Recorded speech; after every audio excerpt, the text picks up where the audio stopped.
നമസ്കാരം. വൈഖരിയുടെ ചിന്താപ്രഭാതത്തിലേക്ക് ഏവർക്കും സ്വാഗതം. ഭാരതത്തിന്റെ മഹത്തായ ഇതിഹാസ ഗാഥയാണല്ലോ രാമായണം. രാമായണത്തിലെ വളരെ ശ്രേഷ്ഠമായൊരു ശ്ലോകം ഇതാ: അപി സ്വർണമയീ ലങ്ക നമേ ലക്ഷ്മണ രോചതേ ജനനി ജന്മഭൂമിശ്ച സ്വർഗാദപി ഗരീയസി എന്ന്.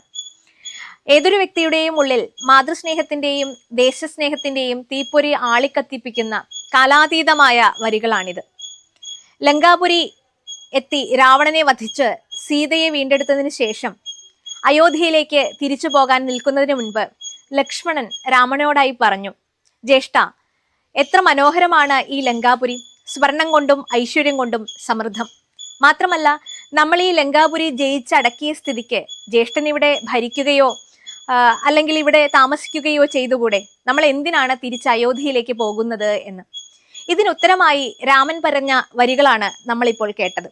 അതുവരെ കണ്ടിട്ടില്ലാത്തത്ര ഐശ്വര്യവും സമൃദ്ധിയും സ്വർണ്ണക്കൊട്ടാരങ്ങളുമെല്ലാം കണ്ടിട്ടും രാമന്റെ മനസ്സ് തിരഞ്ഞത് ആ അയോധ്യയിലെ പൊടിമണ്ണിനെയും അവിടെ തന്നെ കാത്തിരിക്കുന്ന അനേകം അമ്മമാരെയുമാണ്. നോക്കൂ, ഏതൊരു വ്യക്തിയുടെയും ഉള്ളിൽ സംസ്കാരം രൂപപ്പെടുത്തിയ അല്ലെങ്കിൽ ഗൃഹാതുരത്വം ഉണർത്തുന്ന ഒന്നാണ് നാട് അല്ലെങ്കിൽ ജന്മം തന്ന മാതാവ് എന്നത്. നമ്മൾ എത്ര ഉയരങ്ങളിൽ എത്തിയാലും ഏതൊരു കോണിലേക്ക് ജീവിതം കരേറിയാലും ജനനിയും ജനിച്ച നാടും സ്വർഗത്തേക്കാൾ മനോഹരമാണ്. മാതാവിനോടും മാതൃഭൂമിയോടുമുള്ള ഈ അഭിമത രാമരാജ്യ സങ്കല്പം എന്ന് പറയുന്ന മഹത്തായ ആശയത്തെ നമ്മുടെ ഉള്ളിലേക്കും ആവാഹിക്കുന്നു. നമ്മുടെ സംസ്കാരവും നമ്മുടെ വ്യക്തിത്വവും രൂപപ്പെടുത്തിയ മണ്ണിനും അമ്മയ്ക്കും പകരം വയ്ക്കാൻ ഒരു സ്വർണ്ണക്കൊട്ടാരത്തിനും സാധിക്കില്ല എന്ന് കൃത്യമായി പ്രകാശിപ്പിക്കുന്ന വരികളാണിത്.